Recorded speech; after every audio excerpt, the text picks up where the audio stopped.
तूने जिस तरह से प्रार्थना से बात की थी ना, वो तुझे नहीं करना चाहिए था। जैसे तूने उसे डांटा, उस पर गुस्सा किया, नहीं करना चाहिए था तुझे। पर क्यों, क्या हुआ? मैं तुझे कैसे समझाऊं? तेरे साथ जो कुछ भी हुआ ना, वो बिल्कुल ठीक नहीं हुआ। जब सब कुछ तेरे हिसाब से चलता था ना, तो लोग तेरी बात मानते थे। किसी में हिम्मत नहीं होती थी तेरी बात के आगे जाने की। किसी का ईगो इतना बड़ा नहीं होता था। आज किसी का ईगो तेरी हैसियत से बड़ा हो गया। वो हम आप किसकी बात कर रही हैं? किसका ईगो मुझसे ज्यादा हो गया? मैं प्रार्थना की बात कर रही हूँ बेटे। प्रार्थना की कौन सी बात हुआ माँ? क्या किया उसने? प्रार्थना घर छोड़ के चली गई।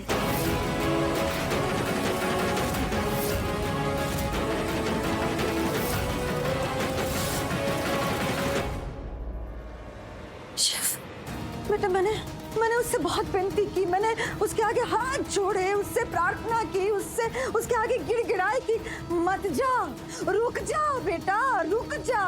शिव गुस्सा हुआ है, और कभी कभी इंसान को गुस्सा आ जाता है, ऐसा होता है। जब तेरा गुस्सा उतर जाएगा तो तू नॉर्मल हो जाएगा।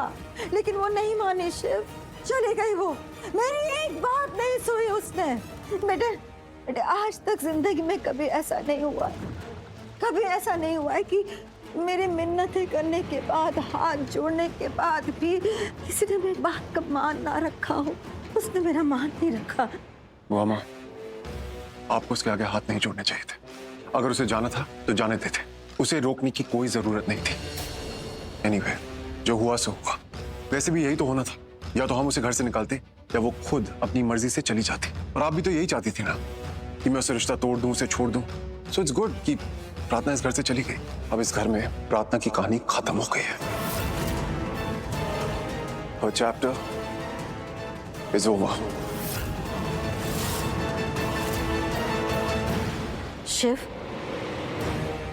तूने कहा ना उसकी कहानी खत्म, चैप्टर खत्म, तो अब इस कहानी को खत्म ही रहने दे। वो तेरी जिंदगी में एक मुसीबत ही तो बन के आई थी। उसने खुद इस घर को छोड़कर तेरी उस सबसे बड़ी गलती को मिटा दिया है शिव। बेटा अब जो मैं कहूंगी वो तो मानेगा। वो माँ, आप जानती है मैं आपके लिए कुछ भी करूंगा। आप कह के तो देखिए। वादा कर मुझसे, तू अब प्रार्थना को इस घर में कभी लेकर नहीं आएगा। तू उससे कोई रिश्ता नहीं रखेगा। इसे एक बुरा सपना समझकर भूल जाएगा तू।